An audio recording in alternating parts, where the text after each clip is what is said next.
Este é o canal Caminhos do Pensamento. Meu nome é Rafael. Será que existem leis naturais, direitos naturais e deveres naturais? Ora, todo ser senciente possui determinadas pretensões, ou seja, ele almeja certas coisas, né? O ser senciente é aquele que possui a capacidade de perceber as coisas. Ele possui sensibilidade, portanto ele não é apenas um conjunto de percepções, dependentes, portanto, de algum sujeito, mas ele mesmo já possui um nível de subjetividade, né? E todo ser assim foge da dor. É natural que ele procure o bem-estar, mas nem todo senciente tem a condição de exigir que os outros respeitem o seu bem-estar, que os outros o respeitem enquanto indivíduo, né? Os animais em geral demonstram que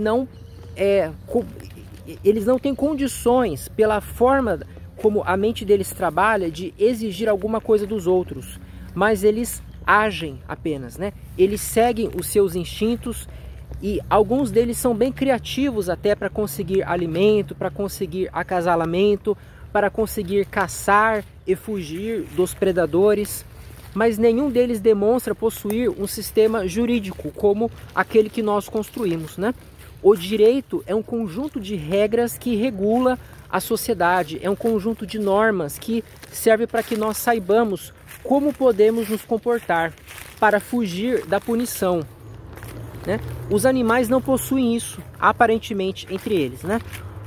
Os animais mais próximos de nós, os chimpanzés, possuem muitas similaridades impressionantes do ponto de vista social, do ponto de vista organizacional, mas eles não demonstram possuir um código de conduta detalhado, pelo menos, como o nosso, né?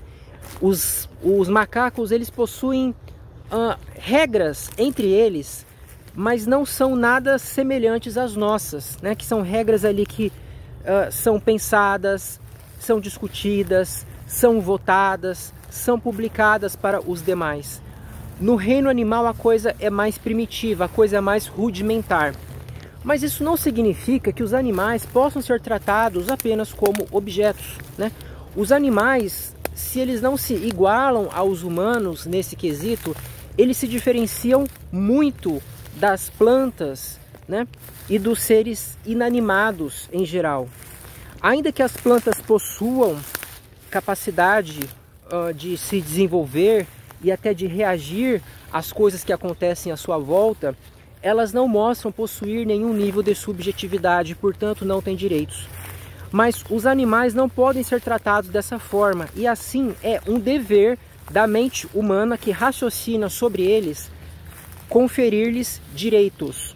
Ainda que os direitos animais não sejam deduzidos de modo a priori, de modo absoluto, o fato de nós percebermos com os nossos sentidos que eles possuem uma individualidade nos leva a reconhecer-lhes como seres portadores de direitos, ou seja, seres que possuem pretensões a serem respeitadas, ainda que eles não consigam exigir essa pretensão por não conseguirem criar um sistema jurídico, mas nós podemos, né? E como nós interagimos com eles, como nós estamos no mesmo mundo que eles, nós devemos sim abarcá-los no nosso direito e entender que eles são merecedores de respeito. É um dever do ser humano ver os animais, portanto, como seres que devem ser respeitados na medida do possível. É claro que nós entramos em conflito com eles muitas vezes, nós desejamos coisas que eles possuem, nós desejamos invadir o seu território e nós desejamos até mesmo abatê-los para o consumo. Mas devemos sempre pensar, será que esse meu desejo é justificável? Será que eu consigo argumentar para mostrar que eu posso fazer isso? Ou será que esse meu desejo é efêmero, é um desejo fugaz, é um desejo muito pequeno diante do mal, ou seja, do prejuízo que eu vou causar para esse outro senciente, né? Será que a morte dele vale mais do que, no caso, a morte deste animal e o gosto é uma coisa mais valiosa do que o interesse que esse animal tem em continuar vivo, em continuar livre, em continuar buscando o seu bem-estar do seu modo, seguindo os seus instintos, né? Assim como eu tenho a minha vida, eu tenho os meus instintos, eu tenho os meus planos. Seria racional que um ser mais elevado, com mais capacidades que eu, se achasse no direito de me tratar como um mero instrumento para satisfazer um desejo pequeno, um desejo que pode ser abafado ou pode ser suprido de outras formas? Enfim, eu não vejo grandes segredos nessa questão, pessoal, quando a gente começa a falar sobre direitos e deveres, porque a razão nos indica que existem sim direitos, como eu citei para vocês, né?